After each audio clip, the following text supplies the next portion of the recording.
आत्मा हमें याद दिलाते हैं कि ये झूठा यश है यहाँ का। अब प्रसंग था जैसे वो प्यारी आत्मा मुख्यमंत्री जी हेलीकॉप्टर में जा रहे थे और पता नहीं कि प्रत्येक के अंदर उमंग है, ये ऐसे करूँगा, उसको किसी को फांसी दूंगा, किसी को अच्छा दूंगा, किसी को लाभ दूंगा, वहाँ ऐसा कर दूंगा। और एक सेकंड में अब क्या कर देगा, सारा हाहाकार मच गई। तो ये जीव काल के हाथों जब तक चढ़ा रहेगा ये ऐसे धोखे में रखेगा। हमारा ही पुण्य, हम अपने ही पुण्य से प्राप्त करते हैं उच्च पद राजपद या कोई सुख संपत्ति, और हम भगवान भूल जाते हैं।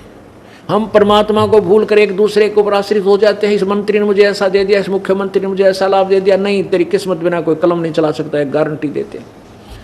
कोई नहीं दे सकता, भगवान दे सकता है, तेरी किस्मत में नहीं है तो जो राजा को भी देता है। तो हम उस परमात्मा ने छोड़ के एक दूसरे पर आश्रित हो गए। जगत का पेखना पेखा, धनी का नाम ना लेखा। जगत का पेखना पेखा, धनी का नाम ना लेखा। हमने एक दूसरे के आश्रित हो गए। इसने मुझे ऐसा दे दिया, उसने ऐसे कर दिया, उसने मुझे ऐसा राह दे दिया। अरे देने और दिलवाने वाला वही परमात्मा एक ही है जिसको तू भूल चुका है। जगत का पेखना पेखा, धनी का नाम ना लेखा। जो तुम्हारा सब कुछ करा उसे तू भूल बैठे, उसका कितना जिक्र भी नहीं है।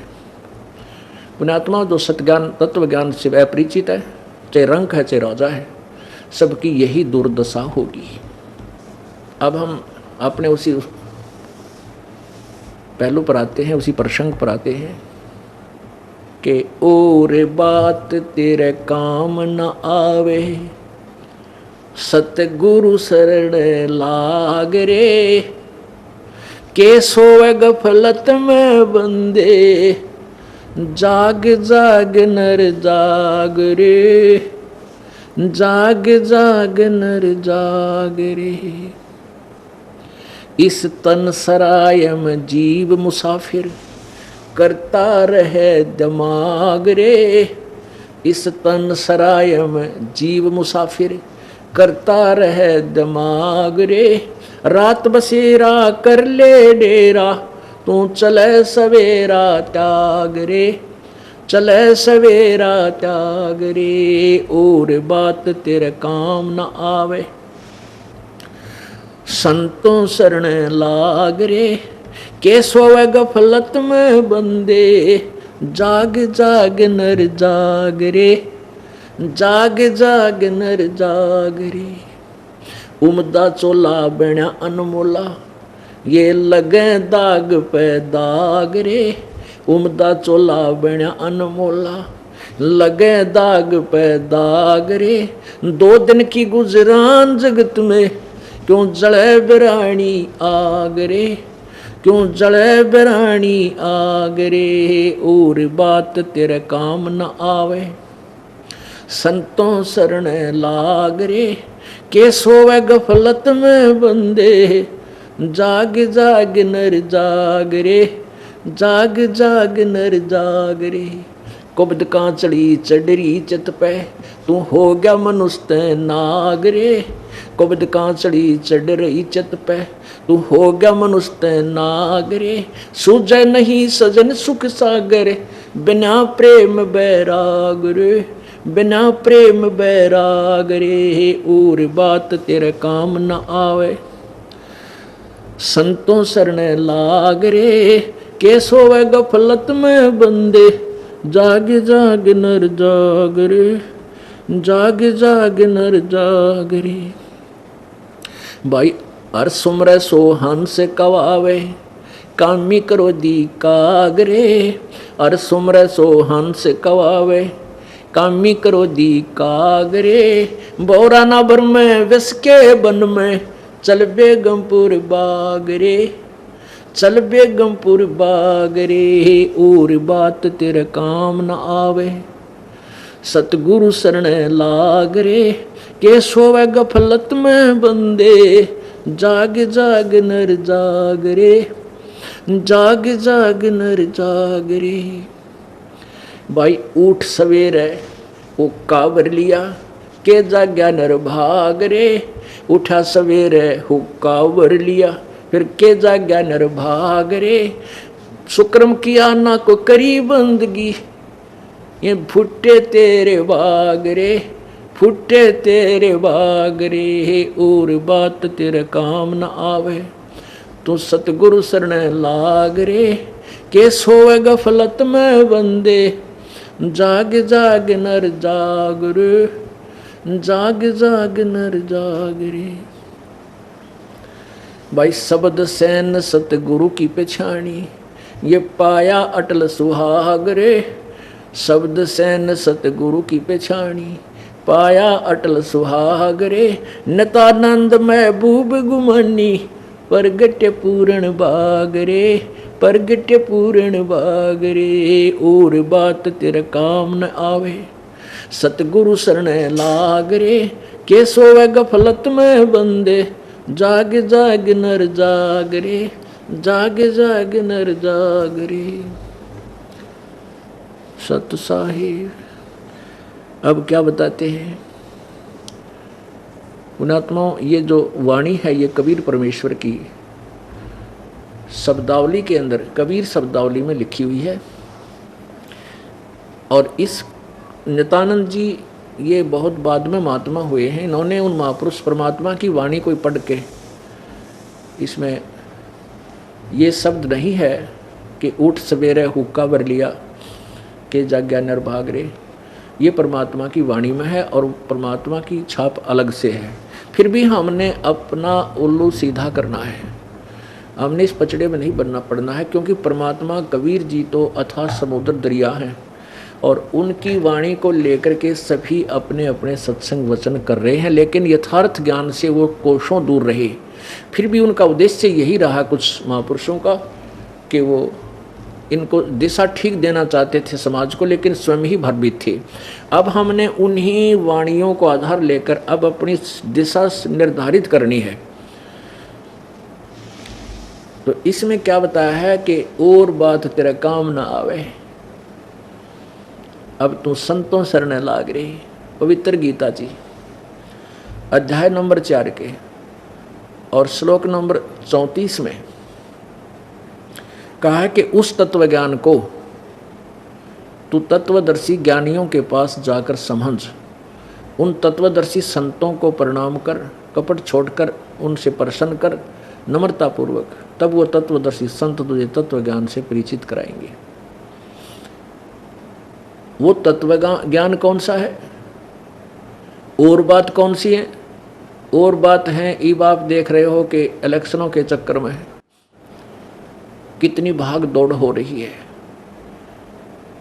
अच्छा तो ठीक है, जो इलेक्शन लड़ रहे हैं वो तो ठीक दुखी, और उनके 10-10, 20-20 उपग्रह भी ठीक दुखी। क्यों? उनके वही लाभ उठा सकते हैं एक नेता का। ज़्यादा से ज़्यादा एक नेता अपने सराउंडिंग वाले 10 व्यक्तियों को लाभ दे सकता है, और कोई मंत्री ज़्यादा से ज़्यादा 50 व्यक्तियों को लाभ दे सकता है, और मुख्यमंत्री ज़्यादा से ज़्यादा 100 व्यक्तियों को लाभ दे सकता है, इससे ज़्यादा नहीं। बाकी कोई नौकर लगा दिया तो राजा की आवश्यकताएं हैं, दूसरा होगा वो भी लगा देगा, लेकिन उन 100 व्यक्तियों को वो कुछ ऐसी राहत दे सकता, किसी को कोटा दे दिया, किसी को कुछ ठेका दे दिया, उससे वो पैसे कमा सकता है। लेकिन संत के पास जो लाभ है वो राजा 7 जन्म नहीं दे सकता, और उनको वही देगा राजा जिसके भाग्य में है, नहीं तो उसके चाहते हुए भी नहीं दे सकेगा उसको, चाहे कितना निकटतम साथी हो। तो हम क्यों ना परमात्मा से ही अपनी सारी डिमांड मांगे, पूरी करवावा, और राजा को फ्री छोड़ दें ताकि वो प्रोग्रेस के काम करे, वो अपना आपकी सुविधाएं तैयार करावे, सड़कें बनवावे, नहरें बनवावे, आपके लिए बिजली का प्रबंध करावे, तो सेवक होता है राजा प्रजा का। लेकिन हम भगवान से दूर होकर उसी पर आश्रित हो गए और इन्हीं के पीछे चक्कर काटते रहते। अब अपने स्वार्थवश सारा दिन इधर के उधर, उधर के उधर। फिर जो बाकी बैठे हैं कहीं मंडली बना करके, भाई फलाना जीतेगा ना, वो नहीं जीत सकता ना, भाई पक्की बात से ला ले शरत, सारा दिन ये गप्पे, कुछ लेना नहीं देना। तो ऐसे ही फिर और बातें किसी और जगह सुना शुरू कर देंगे, भाई ऐसा सुना है, हमने तो ना सुना भाई, रख सुना क्यों नहीं, यानी एक बात का इतना लंबा इतिहास बना लेंगे, 2 घंटे में उनका फैसला नहीं और उठ कर चल पड़ेंगे। तो परमात्मा कहते हैं ये जो बातें हैं ये तेरा काम नहीं आवे। संतों के पास जा, वो अमृतवाणी समझ, उनसे वो ज्ञान ग्रहण कर, फिर भगवान की चर्चा कर, जहाँ बैठे वहीं पर ईश्वर की चर्चा कर, ताकि जो सुने उसके भी उद्धार हो, उसकी भी आत्मा निर्मल हो। तो इसलिए भगवान कहते हैं और बात तेरा काम ना आवे। और संत क्या देगा आपको? वो चीज़ देगा जो कोई भी नहीं दे सकता। आपको भगवान मिला होगा और परमात्मा मिल गए, सारे काम हो गए। यानी हमें कनेक्शन मिल गया पावर का, बिजली का, तो चक्की भी चल रहा है और गंडासा भी सानी काटे, यानी पशुओं का चारा काटे, और पानी अपने आप निकले, बटन दाब दे, लाइट हो जा, प्रेस कर ले, हैं, दूध बिलो, हर तरह के ट्यूबवेल चले। तो हम पावर क्यों ना लें भगवान वाली, परमात्मा की पावर प्राप्त करें, जिससे हम अपने हाथ से जो कार्य करते थे वो पावर करेगी। ये दास आपको वो पावर का कनेक्शन देगा। ये उस परमेश्वर के पावर देने वाला एक लाइनमैन समझ लो, बिजली वाला। और जब तक ये दास तार नहीं जोड़ेगा इतना बिजली ना जा सकती आपके घर। तो ये दास को ड्यूटी दे रखी है सच्ची सरकार ने कि जो अपनी सारी टर्म एंड कंडीशन पूरी कर देगा उसको कनेक्शन दे दिया जाएगा परमात्मा की पावर का, और आगे उसको ठीक रखेगा तो पावर रहेगी। जब कनेक्शन तोड़ दिया तो कट ऑफ कर देंगे हम। ऑटोमेटिक कनेक्शन है परमात्मा, अपने आप कट जाएगा कनेक्शन, जिसने हम नाम तोड़ दिया, भंग कर दिया, मर्यादा भंग कर दी। तो हम क्यों ना उस परमात्मा से लाभ प्राप्त करें। उस परमात्मा का ज्ञान कौन से का? जो गीता ज्ञानदाता कहता है कि अर्जुन 8वें अध्याय के 7वें श्लोक में कि तू मेरी शरण में मेरी भक्ति कर और युद्ध भी कर और काम भी कर और मुझे प्राप्त होगा।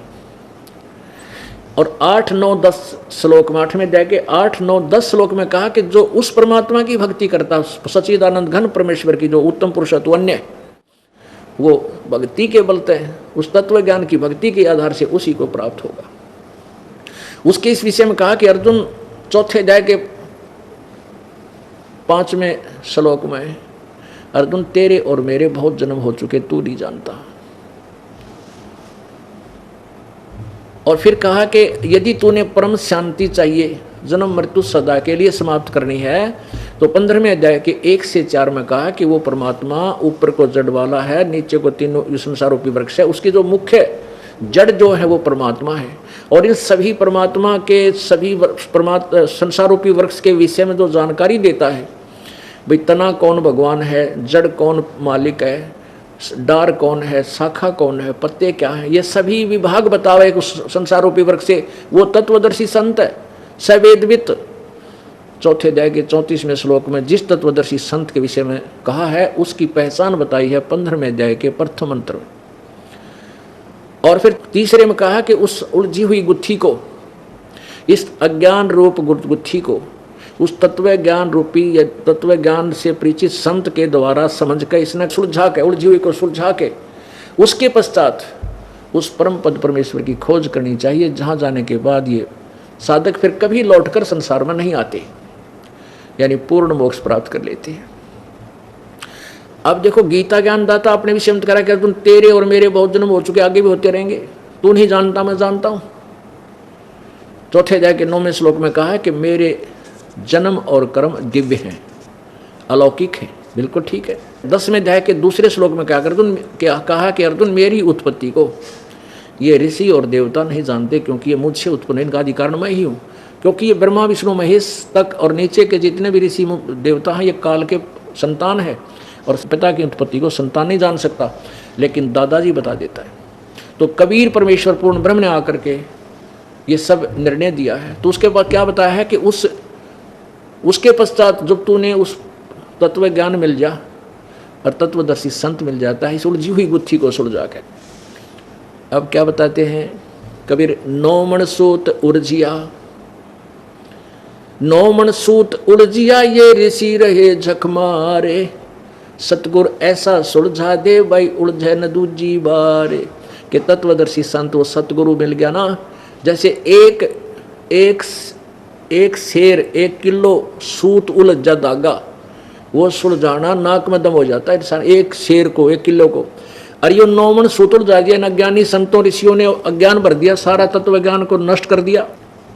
और सदग्रंथों की छाप ला के सारा सदग्रंथों के विरुद्ध अपनी सोच के शास्त्र बना के, ज्ञान बना के, प्रवचन करके पूरे विश्व के मानव को भ्रमित कर दिया। ये नौमन सूत उलझ गया, नौमन सूत उलझिया और ऋषि रहे झकबार और सतगुरु ऐसा सुलझा दे, फिर उलझन दूजी बार।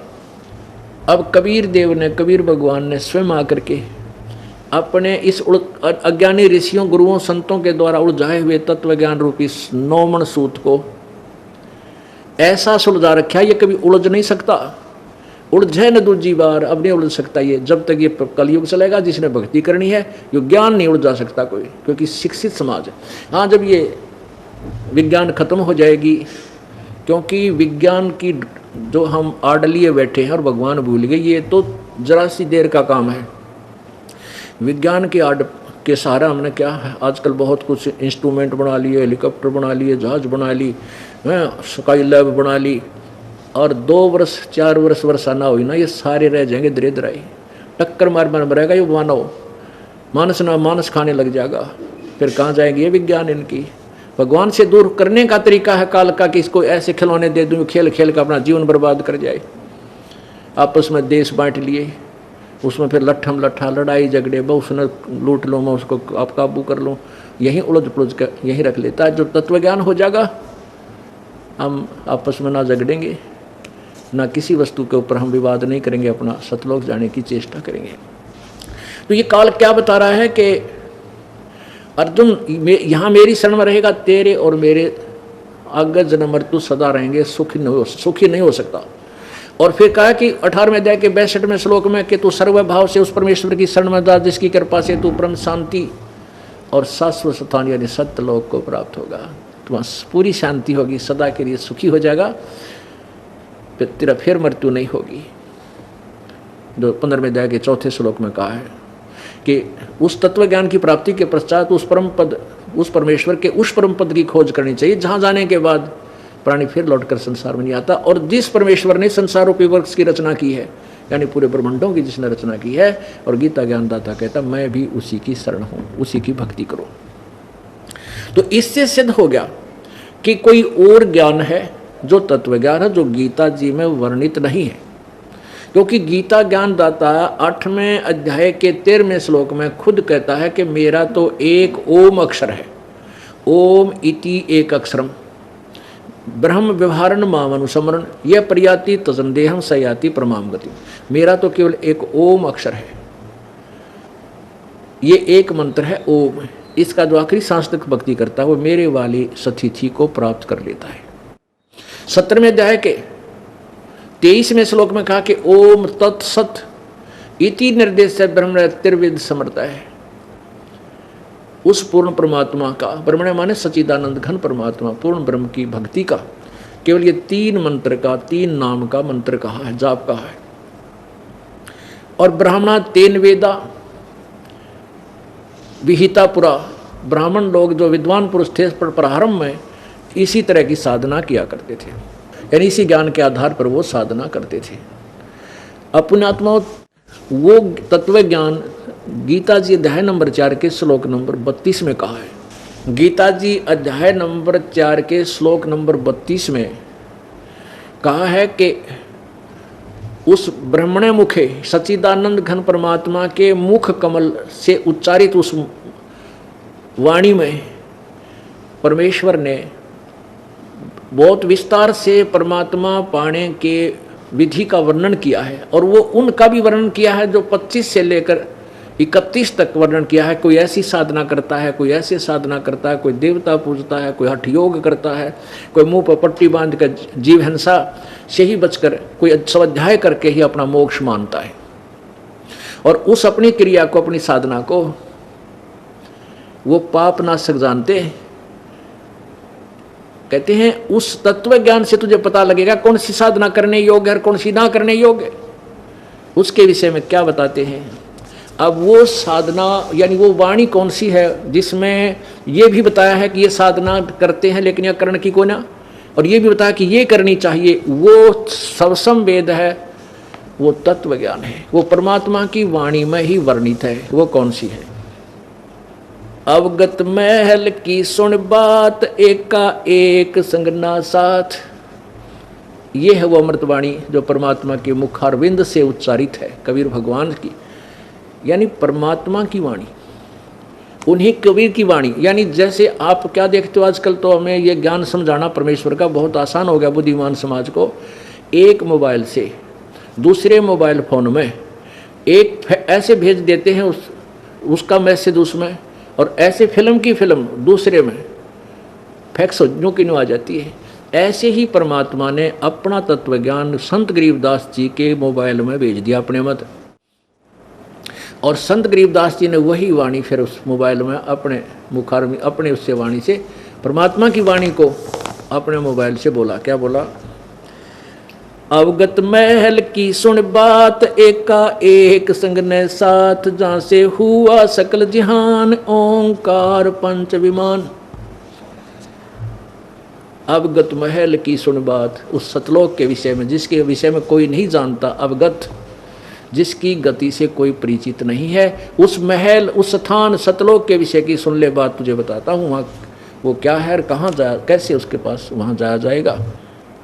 अवगत महल की सुन बात, एका एक संगना साथ, जहाँ से हुआ सकल जहान, ओंकार पंच विमान। ब्रह्मा विष्णु शंकर आदि, अवगत ध्यान सुन समाध, करतम ख्याल बाजी कीन, पांचों तत्व हैं, पांचों तत्व हैं गुण तीन। कूरम कच्छ मच्छा कीन, धौलुर शेष शोभा दीन, धरणी गगन पानी पावन, चंद्र सूर 14 भुवन, 84 लाख करतम जीव, कबीर आप समर्थ पीव, कबीर आप समर्थ पीव। उसने ये सभी रचना की, जा से हुआ सकल जहान, जिससे सब संसार बना है, और ब्रह्मा विष्णु शंकर आदि ये भी उसी का ध्यान लगा रहे हैं, परमात्मा प्राप्ति की ही साधना कर रहे हैं, लेकिन तत्व ज्ञान ना मिलने से आगे बताएंगे क्या क्या हानि होती है। 184 करतम जीव, कबीर आप समर्थ पीव, कबीर ही पूर्ण परमात्मा, समर्थ पीव, पीव माने प्रभु पति सबका मालिक। सतगुरु किया कृत्रिम ख्याल, बाजी गैब गैबी चाल, ना दुर्बंद की है दे, जा मैं भरम कर्म संदेह, 5-25 तीनों माही, आवागमन हंसा जाही। अब ये परमात्मा कहते हैं तुम्हारे ये शरीर माता पिता के योग से शुक्रम कायम है, या परमात्मा का शुक्र अकायम है, शुक्रम अकायम शरीर है उसका, और इसमें ही ये जीव जन्मता और मरता रहता है। माया मूल का है बास, जोरा काल हंस गिरास, हंसा कौन विधि छूटे, के जोरा काल तिसे लूटे। सतगुरु मिले संत सुजान, तो या मिटे आवाजान। सतगुरु मिले संत सुजान, तब या मिटे आना जान, आवन जान, यानी जन्म और मृत्यु। सतगुरु मिलने संत सुजान, तो या मिटे आवाजान। वही गीता जी बोल रही है, वही प्रभु की वाणी बोल रही है, और प्रभु की वाणी और भी बोलेगी जो गीता नहीं बोल सकी है। आप देखना, सतगुरु मिलने संत सुजान, तो या मिटे आवाजान। नौदर मास कुंभी कुंड, हंसा सकल रुंडम मुंड। नेमी नेम कर भूले, अर्धमुखी पीहिंग कस झूले। नेमी नेम कर भूले, उर्धमुख पींग कस झूले। पंच अग्नि लावें पीठ, सौदा ज्ञान सकल बसीठ। अब गीता जी अध्याय नंबर 4 के श्लोक नंबर 25 से लेकर और 30 तक कहा है कि कोई ऐसे साधना करता है, कोई हठ योग करता है, कोई केवल देवताओं की पूजा करता है, कोई स्वाध्याय से कोई मोक्षदायक मानता है, कोई कैसा करता है। अब उन्हीं की कहते हैं ये ज्ञान। फिर 4 अध्याय के 32वें श्लोक में कहा है कि इस प्रकार का ज्ञान जो कोई जैसी जैसी साधना करता है, और विस्तार से कहा है कि जो इससे लाभ है या हानि है, जो कर रहे हैं ये ठीक है या गलत है, इसका निर्णय उस परमात्मा के उस सच्चिदानंद घन की वाणी में, उस परमेश्वर की वाणी में विस्तार से कहे। उस ज्ञान को 4 अध्याय के 34वें श्लोक में कहा कि तत्वदर्शी संतों के पास जाकर सुनना। वो गीता जी से न्यारा है, जिसमें निर्णय भी दिया है कि ये गलत है। गीता में तो कह दिया कि ऐसा करें, ये ऐसा करें, लेकिन निर्णय नहीं दिया। इसमें वो निर्णय दिया है कि ये गलत है, ये गलत है, ये ठीक है। नेमी नेम कर भूले और मुख पींग कस झूले। नेमी जैसे कोई किसी ने किसी बात की प्रतिज्ञा कर ली, नेम कर लिया, मैं ऐसे करूँगा, मैं 1 महीना 6 महीना तक मौन रखूँगा, मैं 3 वर्ष खड़ा होकर तब करूँगा हैं। और कोई प्रतिदिन की अपना जो जाप नेम करते हैं, जैसे कोई गीता का पाठ करूँगा, कोई कहे मैं ये ऐसी वाणी पढ़ता रहूँगा, कोई वेदों के ये मंत्र जाप करूँगा, ये ऐसे उन्होंने अपनी मर्यादा नेम बना रखे अपने मनमुखी। तो कहते नेमी नेम कर भूले अर्धमुख पींग कस झूले। कुछ ऐसे हैं जो अधर नीचे न मुंह करके मुख कर ऊपर न पैर गालने और पैरा न की तरह एक झूल डाल लेते हैं, झूला, उस पैरा न उस मोड़ डालें और नीचे पैर रखें, सिर रखते हैं। एक तो सिरासन केवल सीधा ही रखते हैं, एक पींग डाल लेते हैं वृक्ष के नीचे, एक झूला, उस झूले में टांग मोड़ कर डाल लेते हैं। तो कहते हैं कुछ ऐसे कर रहे हैं। अग्नि 5 लगावें पीठ सौदा ज्ञान सकल बसीठ। कुछ 5 धुने लगाकर 5 अग्नि 4 तरफ बाल कर उसी में तपते हैं। कहते हैं ये भी ज्ञान बिना आपका जो है ना व्यर्थ है। मुंडित जट्टा जुट्टम भेख डूब्या सकल बिना विवेक। कोई तो मुंडित है, कति उस तरह फिरवा रखा है और गोटम गोट हो रहे हैं, और कई बड़े बड़ी जटा और बाल रखवा रहे हैं, ऊपर कर दाढ़ी बढ़वा रहे हैं। कहते हैं चुंडित मुंडित जट्टा जुट्टम भेक डूब्या सकल बिना विवेक। मुंडित जिन्होंने मुंड बंडवा रखा है, और जटाजुट जो बड़ी बड़ी दाढ़ी और बाल बढ़ा रहे हैं, ये वेशभूषा जो बनाई है, कहते डूब्या सकल बिना विवेक। ये सब बिना तत्व ज्ञान के अपना जीवन व्यर्थ कर रहे हैं, डूब गए, भवसागर में रह जाएंगे। है वृक्त उदासी ऐन माया लागे मीठी सैन बागर। बागम्बरिया अटंबर ऊंट सो तो बंधे तुनके बूट। गुदरिया बने बहुरंग बिचरे फिरते हैं बेनंग।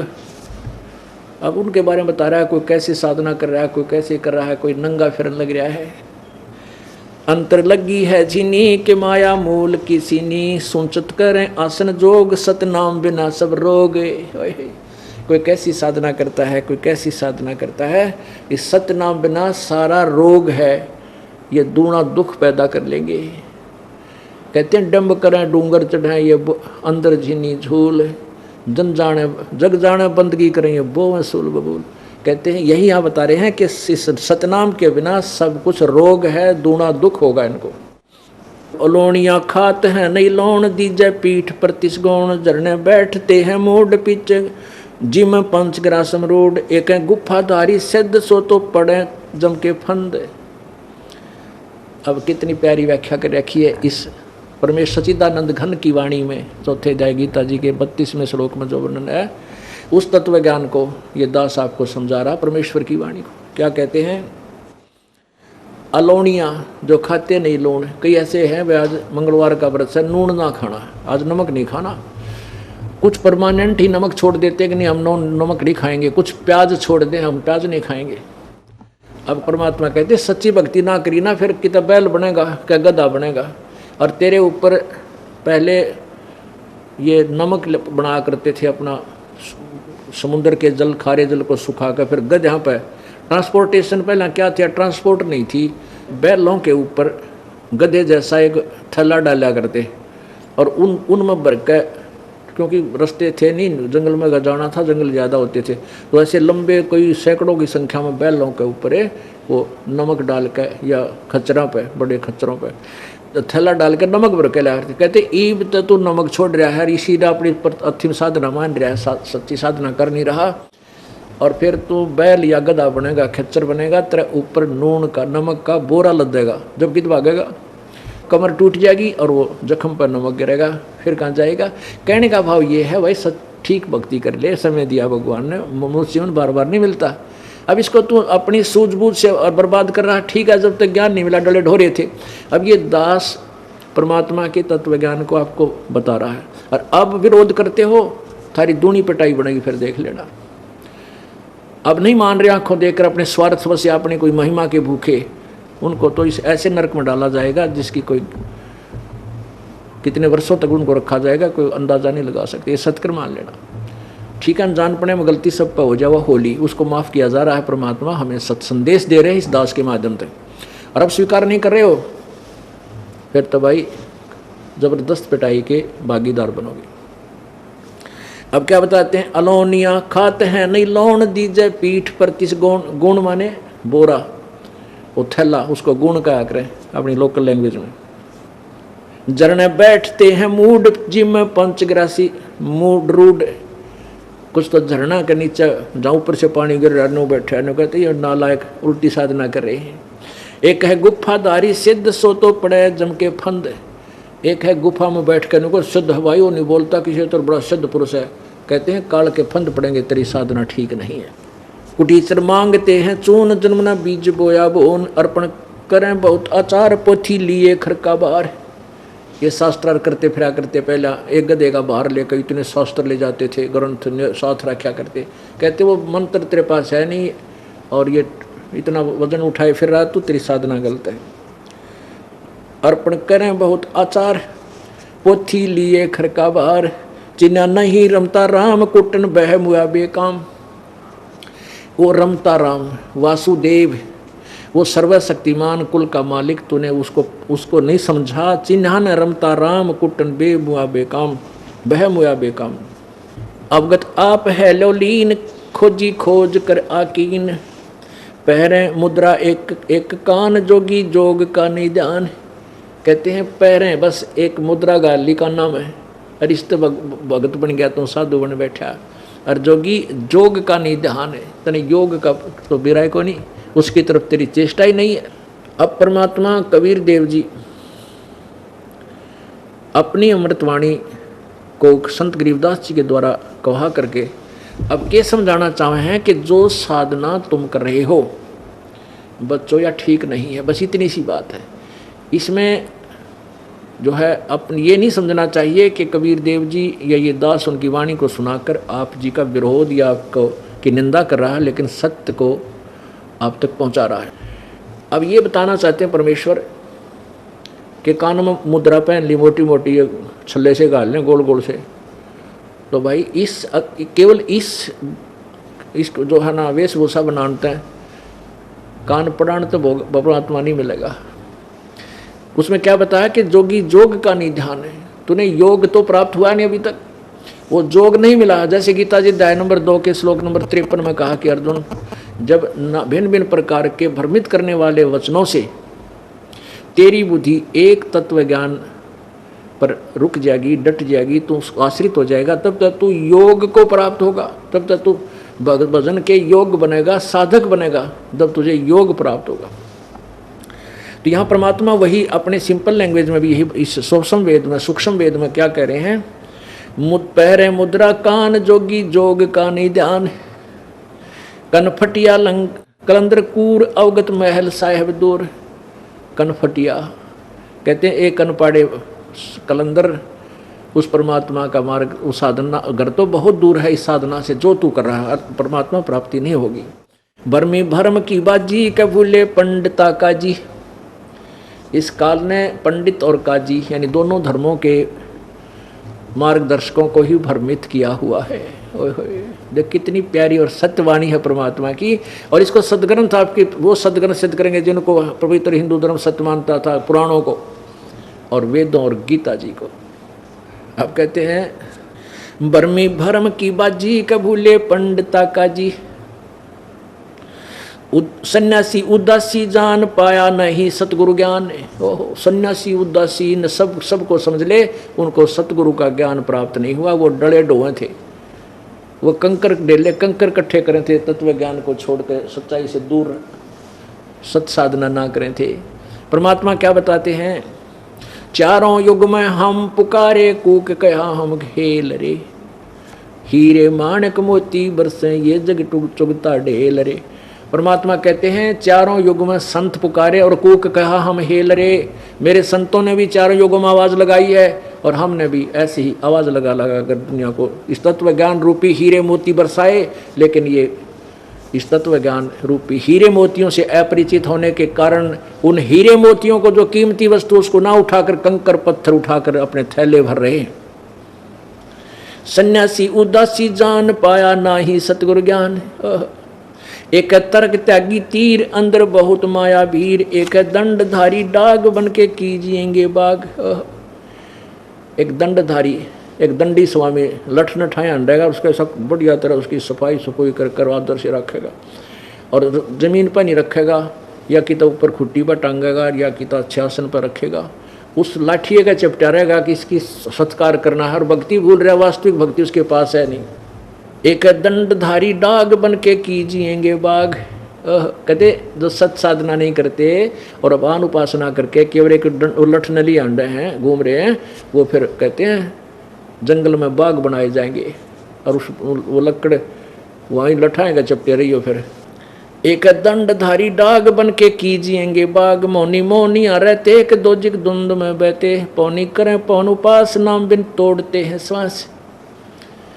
कितनी प्यारी व्याख्या दी है। गीता जी अध्याय नंबर 4 के श्लोक नंबर 32 में कहा है कि जो तूने अभी ज्ञान सुना है, 25 श्लोक 25 से लेकर 30 तक, इस प्रकार का ज्ञान उस सच्चिदानंद घन की वाणी में विस्तार से कहा, उसने सुना।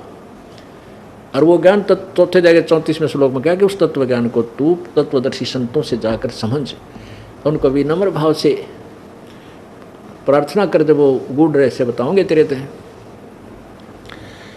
पुण्यात्माओं क्या बताया है, कुछ साधना ऐसे करते हैं केवल पान अपान, जैसे थोड़ा सा बताना पड़ेगा, क्योंकि इस तत्व ज्ञान को हम तभी देख पाएंगे जब सदग्रंथों वाली ऐनक लावांगे, सदग्रंथों वाले चश्मे हम पहनेंगे, तब हम तत्व ज्ञान को देखेंगे, समझेंगे, उसको सत्य मानेंगे। देखिएगा पवित्र गीता जी, श्रीमद् भगवत गीता, जय दयाल गोविंद का इसके अनुवादक हैं। गीता प्रेस गोरखपुर से यह प्रकाशित है। ये वही है प्रकाशक में मुद्रक, गीता प्रेस गोरखपुर, कोलकाता का संस्थान, गोविंद भवन करेल कोलकाता स्थान। इसके अध्याय नंबर 4 का अब श्लोक नंबर हम यहाँ से देखेंगे, 32 को देखते हैं, फिर आगे देखेंगे 32। इसमें क्या लिखा है कि इस प्रकार और भी, यानी जो हम पीछे पढ़ कर आए हैं कि कोई ऐसी साधना करता है, कोई ये युगों द्वारा पापों का नाश करने वाले जानते हैं, ये देखना यहाँ दूसरे 30-29 में, दूसरे कितने योगीजन अपान वायु में प्राणवायु को हवन करते हैं। अब यही बताया है कि अब जो गीता जी का अध्याय नंबर 4 के श्लोक 29-30 में है, वो परमात्मा की वाणी से मेल करते हैं।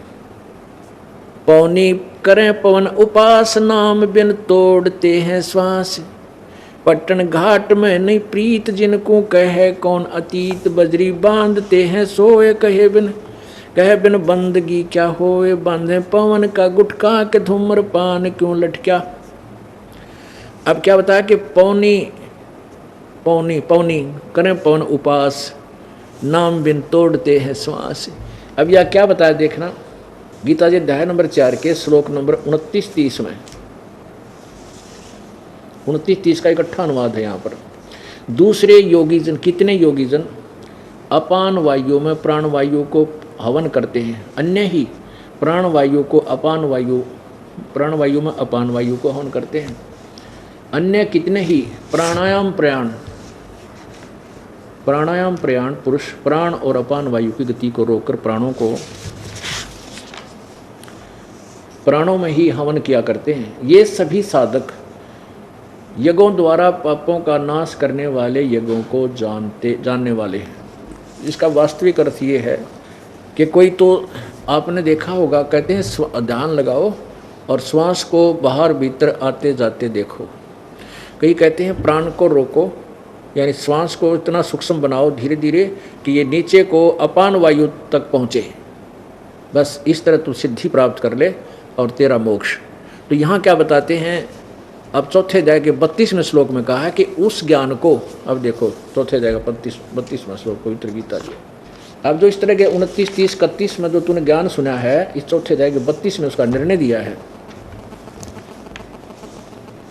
32 में कहा है इस प्रकार, जो अभी बताया 29, 30 में, इस प्रकार बहुत तरह के यज्ञ, इन्होंने ये यहाँ गड़बड़ कर दी, ब्रह्मणे का अर्थ वेद की वाणी कर दी, ब्रह्मणे मुखे। अब यहाँ लिख दे सच्चिदानंद घन की वाणी, पूर्ण परमेश्वर की वाणी में। अब इसका यहाँ इस ब्रह्मणे का अर्थ देखेंगे वो क्या है ब्रह्मणा। ये 70वें अध्याय के 23वें श्लोक में आइए। 70वें अध्याय के 23वें श्लोक में स्पष्ट किया है, अध्याय नंबर 17 श्लोक नंबर 23। इसमें कहा है कि ओम तत्सत इति, ऐसा 3 प्रकार ब्रह्मण माने सच्चिदानंद घन ब्रह्म का निर्देश नाम कहा है। ओम तत्सत इति निर्देश ब्रह्मण त्रिविध समर्थ ब्राह्मणा तेन वेदा च यगा च विहिता पुरा। ओम तत्सत, यह 3 प्रकार का यानी गीता ज्ञान दाता से कोई और सच्चिदानंद घन ब्रह्म है, उसका नाम कहा है। अपना तो 8वें अध्याय के 13वें श्लोक में बताई दिया। यह सच्चिदानंद घन यानी ब्रह्मण माने सच्चिदानंद घन ब्रह्म है, ये ध्यान रखना है बस। यहाँ से हमने यही लेना है। अब 8वें अध्याय के 13वें श्लोक में इस गीता ज्ञान दाता ने अपने मंत्र के विषय बताया कि मेरा केवल एक वो मंत्र है। ये देखिएगा 8वें अध्याय का 8वां अध्याय और श्लोक नंबर 13। ओम इति एकाक्षरम ब्रह्म व्यहान माम अनुसमरण यह प्रयाति तजंदेहम स याति परमाम गतिम। मेरा तो केवल मुझ ब्रह्म का, इति माने यह है, ओम एक अक्षर है उच्चारण करके स्मरण करने का, और यह प्रयाति तजंदेहम जो इस मेरे ओम नाम का आखिरी सांस तक स्मरण करता है, यह स याति परमाम गतिम, वो मेरे वाली गति को प्राप्त करता है। यानी 8वें अध्याय के ही 7 में तो गीता ज्ञानदाता अपने लिए कह रहा है, और 8, 9, 10वें श्लोकों में किसी उस सच्चिदानंद घन ब्रह्म के बारे में कह रहा है कि उसकी भक्ति कर, उससे पूर्ण लाभ होगा, तो उसकी प्राप्ति करेगा, उसकी भक्ति करेगा, मेरी करेगा तो मुझे प्राप्त होगा। तो अब हम सच्चिदानंद घन ब्रह्म माने, सच्चिदानंद घन ब्रह्म यानी ब्रह्मण्य का अर्थ है सच्चिदानंद घन ब्रह्म। अब 4थे अध्याय का अब वही 34वां श्लोक, फिर 32वां श्लोक देखेंगे जो हमें समझ में आएगा। अब 4थे अध्याय का ये 32वां श्लोक फिर देखिएगा। इस प्रकार बहुत तरह के यज्ञ यानी धार्मिक अनुष्ठानों की जानकारी ब्रह्म ने यहाँ लिख दें सच्चिदानंद घन ब्रह्म की वाणी में। उस पूर्ण परमेश्वर की वाणी यानी सूक्ष्म वेद में जो 5वां वेद है उसमें विस्तार से कहे गए हैं। उन सब को तू कर्म जान यानी काम करते करते संपन्न होने वाले जान का, यानी हठ योग से नहीं, मन इंद्रिय और शारीरिक क्रियाओं द्वारा संपन्न होने वाले जान। इस प्रकार तत्व से जान कर तू उनके अनुष्ठान द्वारा कर्म बंधन से सर्वथा मुक्त हो जाएगा, यानी तेरा पूर्ण मोक्ष होगा। और फिर उस ज्ञान को 34वें में कहा कि इस ज्ञान को, यह अध्याय नंबर 4 का श्लोक नंबर 34, कि उस तत्व ज्ञान को जो सच्चिदानंद घन की वाणी में कहा है, उस तत्वदर्शी ज्ञानियों के पास जाकर समझ, उनको भली भांति दंडवत प्रणाम करने से, उनकी सेवा करने से, कपट छोड़कर सरलतापूर्वक प्रश्न करने से वे परमात्म तत्व को भली भांति जानने वाले ज्ञानी महात्मा तुझे तत्व ज्ञान का उपदेश करेंगे। हाय कितना क्लियर कंसेप्ट कर रखा है गीता जी ने, तक तोड़ पाड़ रखे। ये सचमुच ये सदग्रंथ सिर पर धरने जोगा था, श्रद्धार्य था, लेकिन ये इसको पढ़ने और लिखने वाले तक भी इससे परिचित नहीं थे। हाय लेखक व्यास जी और पढ़ने वाले हम और तुम जब तक तत्व ज्ञान से अपरिचित थी, ये भी इस तत्व ज्ञान से को नहीं समझ सके गीता जी में क्या संदेश दे रही है। अब यहाँ फिर एक बात बिगड़ेगी कि ले भाई यो अपने आप को रामपाल पता नहीं क्या समझ रहा है, अपने आप को सबसे विद्वान समझ रहा है, और सभी को कहते हैं इनको ज्ञान नहीं था। ब्रह्मा विष्णु महेश को भी ज्ञान नहीं था, ऋषियों को भी ज्ञान नहीं था, व्यास को भी ज्ञान नहीं था। दास ना तो बनार ना बिगड़ा, दास तो दास है, लेकिन सदग्रंथों में जो लिखा है वो सच्चाई आपके समक्ष रूबरू कर रहा हूँ। बुद्धिमान समाज आप समझ जाएगा ये दास के में बढ़ रहा है या अभिमान करता कि नहीं। ना तो इसमें अभिमान तो वो करे जिसकी अपनी कोई नया ज्ञान दिया हो। ये तो सदग्रंथों में लिखा हुआ था, छुपा हुआ था, आज हमने मिल गया। इसको सारे इस खजाने को लूटो ही तो तब भी ख़त्म नहीं होने वाला है।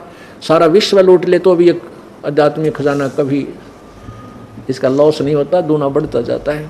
अब देखिएगा कि ब्रह्मा विष्णु महेश कितने विद्वान थे, क्योंकि ये प्रसंग ऐसा है, ये सीडी सत्संग की संसार में भक्तों में जा रही हैं, और जो सुन रहा है पढ़ रहा है उसको उसी समय इसका जवाब मिल जाएगा, तो वो पुण्यात्मा अपनी दिशा बदल लेगा, सच्चाई को ग्रहण कर लेगा। इसलिए बार बार इन सदग्रंथों को रूबरू किया जा रहा है आपके।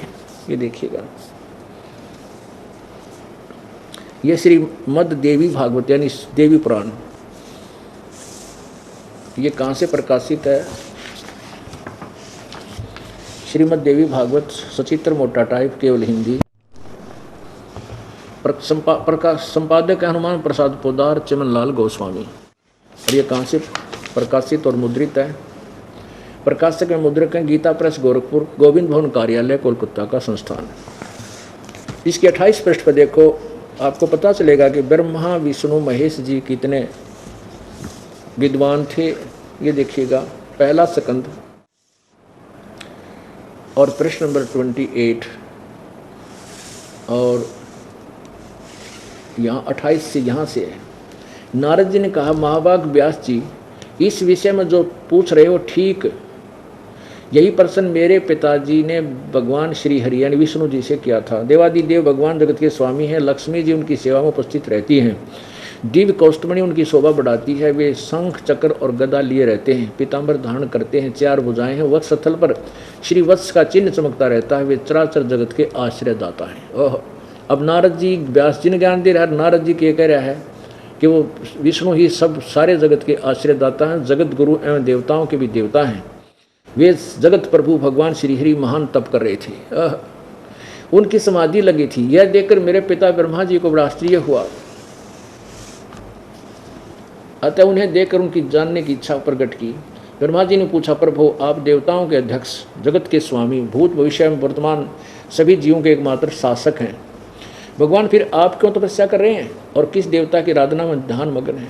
मुझे असीम आश्चर्य तो ये हो रहा है कि आप देवेश्वर और एवं सारे संसार के शासक होते हुए समाधि लगाए बैठे। अब देखो,